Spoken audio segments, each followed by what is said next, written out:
పొద్దుటే ఒక అడవి మార్గం గుండా కొంచెం దూరం వెళ్తే ఇలా చక్కటి గోదావరి మధ్యలో అదిగో కనిపిస్తుంది ఆ కొస్సని, అదే దీవి. గోల్డెన్ దీవి అంటారంటండి ఐలాండ్. చాలా చాలా బాగుంది ఈ ప్లేస్ అంతా. చుట్టూ చెట్లు, మధ్యలో గోదావరి, సూర్యకిరణాలు అప్పుడప్పుడేనండి టైము. పొద్దుటే ఈ ఎండకి ఎలా అయిపోయిందో చూడండి. ఇలాంటి ప్లేసులకి వెళ్ళినప్పుడు చాలా బాగుంటుందండి, చూడడానికి బాగుంటుంది, హ్యాపీగా ఎంజాయ్ చేయొచ్చు. దగ్గరగా వస్తున్నాము, అదిగో గోల్డెన్ దీవికి దగ్గరగా వచ్చాము.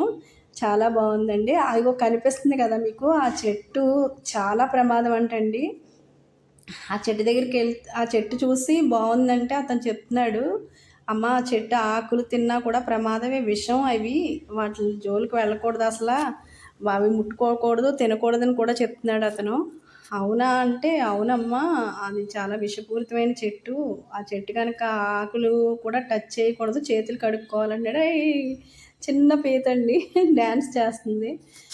అలాంటి చెట్లు కూడా ఉంటాయమ్మా, మరి ఎందుకు అలాంటి విషయం అని తెలిసినప్పుడు తెలియక గమ్ముని ఆ కాయలు ఎవరన్నా నోట్లో పెట్టుకుంటే ప్రమాదం కదా అంటే, ఇక్కడ ఉన్న వాళ్ళందరికీ తెలుసమ్మా ఈ చెట్టు కాయ, అదిగోనండి కనిపించే చెట్టే, ఈ పెద్ద చెట్టే అంత ప్రమాదం అంట, ఎవరు ముట్టుకోరు, తినరమ్మా అని చెప్పారు. అయితే ఇక్కడికి వచ్చినప్పుడు మాత్రం ఎక్కువ మంది వెళ్తే చాలా హ్యాపీగా ఉంటుందండి. లోపల ఒక చిన్న టెంపుల్ కూడా ఉంది, చాలా బాగుంది. ఈ ఊరి వాళ్ళందరూ, అంటే దగ్గరలో ఉన్న ఒక ఊరి వాళ్ళు 10-15 మంది పడవలో వచ్చి ఆ టెంపుల్లో అభిషేకాలు అవి చేయించుకుని వెళ్తారంట. సోమవారం అలాంటి టైంలో ఎక్కువ మంది ఆ పడవల్లో వస్తారంట. 1-2 పడవలు మాత్రమే ఉన్నాయండి ఇక్కడ. కానీ ఏంటంటే వాళ్ళకి ఫ్రీ అండి, మనకి ఒక పడవకి 1000 రూపీస్ తీసుకున్నారు అది తీసుకెళ్ళడానికి.